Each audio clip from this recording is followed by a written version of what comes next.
টাঙ্গাইলে সাবেক police super সহ ৩৩ জনের নামে মারুফ হত্যার অভিযোগ উঠেছে।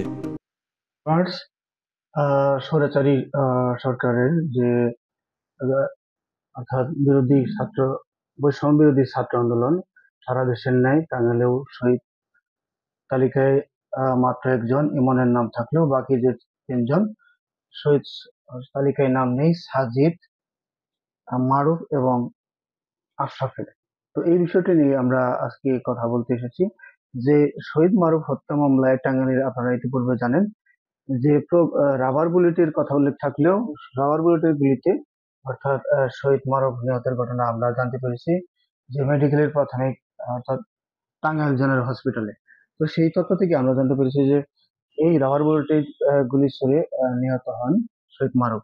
তো এই বিষয়টা নিয়ে যখন মামলা করার প্রসঙ্গে আসা হয়, আর তৎকালীন তখন যে পুলিশ সুপার ছিলেন গোলাম সবুর, সেই গোলাম সবুর শহীদ মারুফের মা মুর্শিদা বেগমকে নিয়ে যে মামলা নিয়ে অর্থাৎ কনস্পিরেসি করলেন ষড়যন্ত্রের মাধ্যমে, সেইখানে আসামি করা হয়েছে যাদেরকে। এই প্রসঙ্গ নিয়ে আমরা কথা বলতে আসছি আজকে।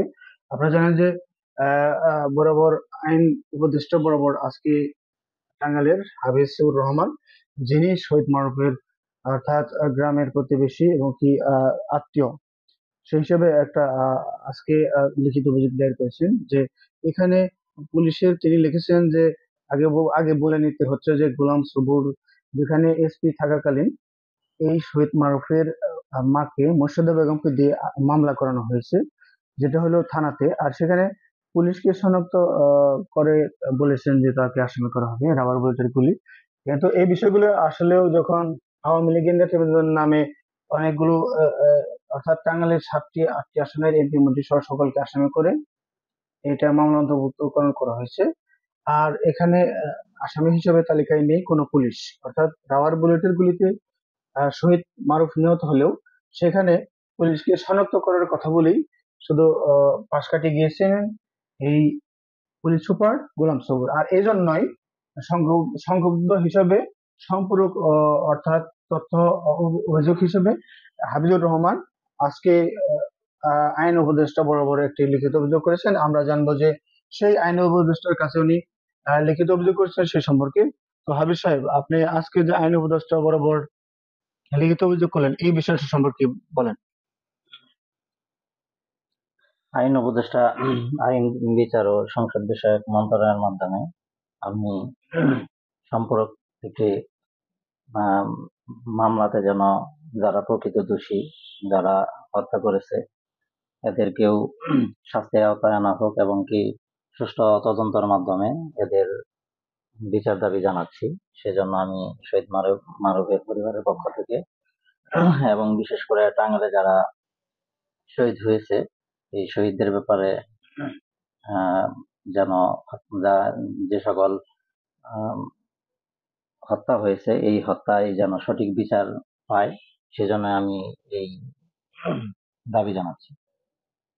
শুনলেন যে টাঙ্গাইলের নতুন অর্থাৎ অন্তর্ভুক্তকরণের জন্য এখানে আপনি অন্তর্ভুক্তকরণের তালিকায় যে পুলিশ গুলি ছুটছে সে বিষয়ে অন্তর্ভুক্তকরণের তালিকায় নতুন কি কোনো পুলিশ ও কর্মকর্তাদের নামে মামলা আসামি অন্তর্ভুক্ত করার প্রচেষ্টা চালিয়েছেন?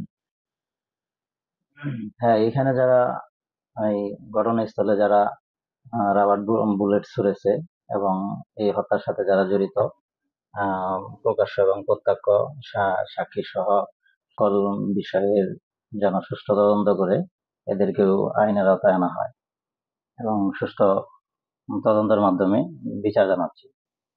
তো টাঙ্গাইলের শহীদ মানব সহ অর্থাৎ শহীদ মানব তো অর্থাৎ শহীদ তালিকায় অন্তর্ভুক্ত নাম করা হয়নি, পাশাপাশি আরো দুজন যেটা সাজিদ এবং আসাদ। তো এই বিষয়ে আপনি কি বলতে চাচ্ছেন?